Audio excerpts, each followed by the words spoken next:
ở lời nâng tình nê bay cái nật trong và khát bọt cho miệng cái nật chuột màu bên này hay sao ta đề nghị bánh hồi càng nghe cái hào giấy chẳng có mấy thứ có trong cắt bọt cho miệng bọt lý có mỗi chán chất có bạc browser mỗi má dành cho tờ chơi mình này thế để xác chơi vào chat GPT rồi chơi mình này dựng miền pro mình đấy chúng ta chơi ở chơi mình này đấy hay có ban okยัง typing ដើម្បីសុំ lyric ហើយជាមួយនឹង prompt របស់ music ហ្នឹងចេញមកអូខេយើងក៏ typing ទៅប៉ាប់អូខេយើងសេហើយយើងចាំតិចទៅហើយក៏ទៅបើក website ដើម្បី generate បទចម្រៀងឲ្យទៅបើកទុកចោលវានេះវាយូរដែរហើយក៏តិចទៅក៏អានេះវាហើយក៏ចាប់ផ្ដើមបន្តទៀតជាមួយនឹងការ copy lyric ហើយនឹង prompt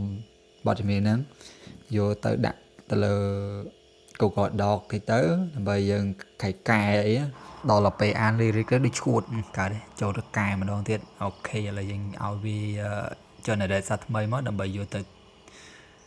generate បទចម្រៀងសាថ្មីដោយសារតា lyric នេះមើលទៅឈួតពេកវាខ្លីពេកអញ្ចឹងណាអូខេឥឡូវវា generate ហើយយើង automate ហើយក៏យកមក pass ចូលទៅក្នុងកម្មវិធី generate បទចម្រៀងតែម្ដងទៅអូខេហើយបន្ទាប់ពីយើង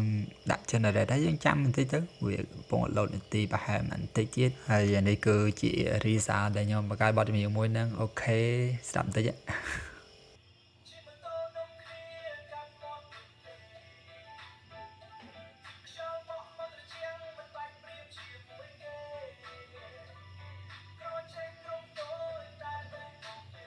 អូខេចឹងចាំបទចម្រៀងពេញចាំខ្ញុំផុស full ហ្មងទៅ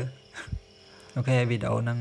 មានបានប្រយោជន៍កាយទេប៉ុណ្្នឹងទៅបានទេអូខេបាទ Yeah it's a crazy thing ណែបសាច់ត្រីស្រស់កញ្ចប់ទូចតែក្លឹមភ្នំសំបុកមើលថ្ងៃលិចញញឹមមកវិញលឿន Yeah it's a crazy thing